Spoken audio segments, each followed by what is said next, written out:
Obviously, Julio, you've got must have a fond sort of attraction with the northeast. You've remained here for most of your career, and obviously post career as well. How about did it come around to sort of you staying here? Uh, as you probably know, I've been here nearly 18 years now, so it's been a long time.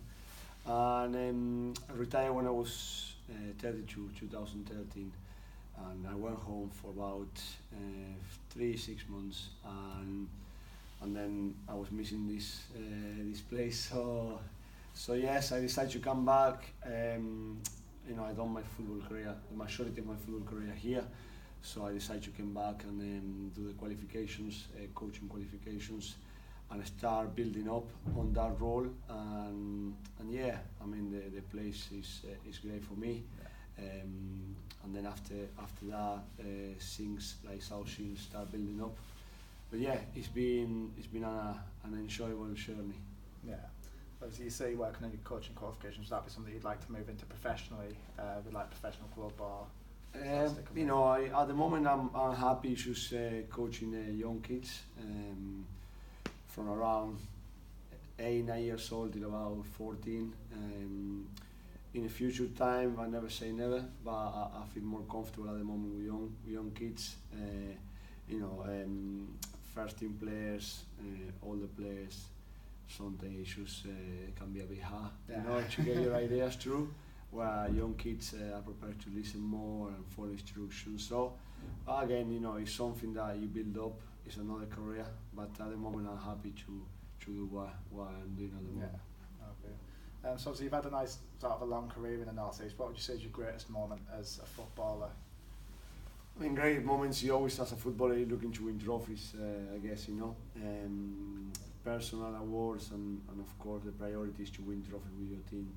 So winning a trophy with Sunderland when we were in the Championship 2004-2005, that's probably one of the highlights of my career in there. But it's just hard to pick only one thing. I have my ups and downs, in Sunderland and Middlesbrough, but overall I think I done the best I could for both teams. Yeah. How come sort of once you retired you made the decision to continue playing football with the non-league with South Shields? I don't think I never saw about doing it, and I never prepared myself for that. I retired, as I said, when I was 32 through an injury, and then a year after, a friend of mine decided to ask me about playing Sunday League. So obviously Sunday League is popular everywhere, but I didn't know much about it. So I got involved in that Sunday League, and that one, really popular because there's not many ex-Premier League or Championship footballers playing in the division. So I played with them for a year. We done really well. The team I was playing for, it got a lot of publicity, and then South Shields found out that I was playing. Then got in touch with me and been here for the last 2.5 years. Yeah. Obviously, again, with your sort of good career across the North East, who would you say the best player you've played with at Middlesbrough was? In Middlesbrough, it was some great players in there. I was lucky to play some good international players.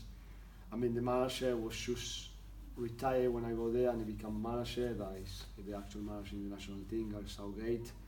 Then I was lucky to play with players like Gaisca Mendieta, at some point one of the best players in the world, George Boateng, Fabio Rochenbach, Viduka, Yakubu, Mark Schwartz. I mean, it's hard to pick only one player because it was many good players in there. So yeah, it was a pleasure to obviously share so many years with them.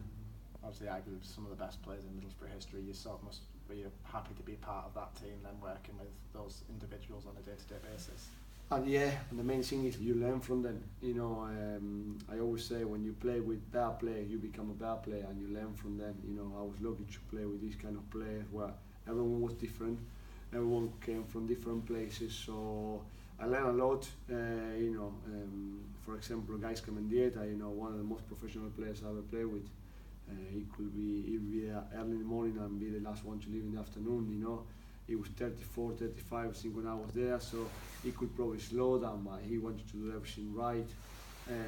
So that shows you, how much players care, no matter where you been or how good you been, they keep a level all the time. But yeah, it was a great experience for me to be there. Yeah. Out of sort of the teams that you've played for, who would you say your best friend, like sort of the person you get on the most with in football is? Well, I mean, in football I mean, I don't think many people make friends, as you know, any job you do, you're working with them for some time and then you move somewhere else, so you lose contact realistically, and it's hard to keep in touch with everyone. I mean, one of my best friends in football is Emerson Tom, Brazilian footballer. He signed at the same time as me when I signed for Sunderland. He came from Chelsea, till now we're still in touch. I saw him a couple of weeks ago. He's a great lad. He helped me a lot, especially outside the pitch when I first came, because I could not speak the language. He could speak 4 or 5. So yeah, he's one of my best friends. Yeah. Obviously, you're someone that's very, very much liked by fans across the Middlesbrough and Sunderland. How does it sort of feel to have that rapport with the fans still? I think what the Northeast fans looking for is players that obviously care for the team that you play for. This, and Middlesbrough and Sunderland the same. You could have a bad performance, but as long as you go there, work hard, show commitment, show you care, they respect that. Sadly, the last few years, especially for Sunderland, they have players that they didn't show that commitment, and obviously the fans are not happy. And obviously show respect. If you show respect to the fans, then you gain respect back. And I think I did that outside and inside the pitch, and that's why I get the respect that I get from the two, from Sunderland and Middlesbrough. Yeah. Obviously you've had sort of experience on both sides now. You played the professional game at the highest level. You've also played sort of the South Shields in the lower divisions. What would you say is sort of tougher to get used to playing on a regular basis, professional or the non-league side of things?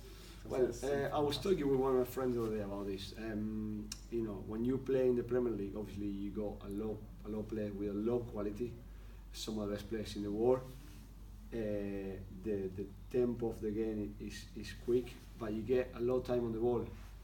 The lower you go in the leagues, you got less time on the ball, is more aggressive. Referees allow more tackles to go on in the game. And that's what happened, in the division we play in at the moment with South Shields. Obviously we don't have much time on the ball. The tackles there sometimes could be a bit naughty, and that's what happened, but you need to get used to. Obviously a player like myself, I like to have time on the ball and to create things, but sometimes you don't, so you have to adapt to the circumstances and do the best you can. Yeah. Obviously, on a few occasions you did captain Middlesbrough. How did it feel sort of to leading that team out? Yeah, it was not a great thing. I think it was my second year or third year at Gary Southgate. They decided to put me as a captain. I don't know how many games I was captain, but yeah, it was a big thing for me, because I was only 25, 26, and I have a lot of experienced players there. So for the manager to obviously give me that the armband, it was a big decision, and it was an honor for me, to represent the club. It never changed anything, having the armband on my arm or no, I will still do the work, but yeah, it was one of the best things that happened there. Yeah. Like I said, obviously you played with some great players at that time. Did it sort of reflect your effort that you put into the team? Did Southgate recognise that when he'd seen you every day in training? So the effort you were putting in matches, the commitments. Yeah, I mean, obviously you don't know what they think. I guess managers don't look your performance just on a Saturday afternoon.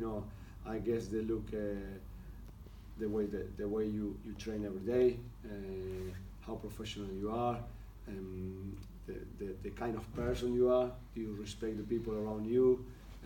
So I think to be a captain is not just it's not just one thing. I think you need to obviously follow by example. You know, when people, young, especially young players, seeing you, you know, they have to see, okay, well, he's doing this, so we should do the same. So, but yeah, I don't know why he decided to obviously put me as a captain, but I guess I done something right. Yeah. Obviously, while you were at Middlesbrough, you started out as a left back, but sort of transitioned towards a centre midfielder. How did that come about? Yeah, it was in a way it was a bit disappointed because when I first came to Sunderland, I came as a left back, but at that time Michael Gray was playing as a left back and he was a captain, so my chances of playing left back were very, very low. Then I got a move to Middlesbrough and they needed a left back, so I said, okay, well, finally I'm gonna play in my position, you know. And then the first game I broke my toe, big toe on my left foot. So I was out for 3 months. A young player, Andrew Taylor, came on the team, done well, and we were missing like centre midfield. So the manager came and said, "Look, can you cover for a few games?" And I done well there. I done well, and I ended up staying there. It's a position that I never played before, but I was feeling comfortable with. I was playing with George Boateng some games. I was playing with Fabio Rochenbach some other games. So yeah, we did pretty well the first season, and then the second season I started playing again there. So, and then became my position. You know, I was mixing up left wing, centre midfield, but you know, I was looking forward to play left back, but that never happened. Changes about. Obviously, you played against some massive teams, both in the Championship and the Premiership with Middlesbrough and Sunderland. Who would you say is the best player you've ever come up against? Again, you know, it was some good players in there, especially when I first came over. One of the players that you know he always called my eye was Thierry Henry when he was at Arsenal. He was probably one of the fastest players I played against. Excellent. He was playing in a great team as well. But you have the players like Paul Scholes, Brian Giggs, Beckham's, you know, Roy Keane. It was many. I was lucky to play against. So, but I saw Henry was pretty good at that time. He's got some good goals throughout your career. Do you count your goal for South Shields, the 40-yarder? Is that your best goal of your career, or is the one that's more memorable? Yeah, it could be. It was a good effort. So it was an important game, obviously, for the club because we were playing away down south, and I think it was if I'm not wrong, the quarterfinals or the last 16. So yeah, that's probably one of the best goals I scored in my football career. Yeah. Do you still have much to do with Middlesbrough or even Sunderland? Like, do you still go to the games? Do you still go to the Riverside from time to time? Or? I was working in Sunderland for 2 years in the academy. I only left about a year ago to start doing my own coaching with my own company. But it's hard to get to the games because we play in the same days. When they play during the week, we play also here. So, but I've been to see Middlesbrough and Sunderland last derby at Middlesbrough when Middlesbrough won. So every time I can, yes, I try to get myself over to obviously Middlesbrough or Sunderland to watch one of them. Because you know, they're two familiar clubs with me, and it's always good. It's always nice to get back and see people that they worked with me before. Obviously, when you go to Derby, you must have sort of like split allegiances. Is there anyone you always tip to? Yeah, I mean, if people ask me, you know, who you want to win, that's the first question I get every time it's a derby. And it's hard for me to say who I want to win because, you know, I came when I was 18, 19, to Sunderland. And Sunderland was a club to give me the first chance to come to Europe. They looked after me as a young player, they saw me growing up. And then at 25, 26, I was more experienced player, and then Middlesbrough gave me the chance to get back playing in the Premier League. So they saw a different side of me.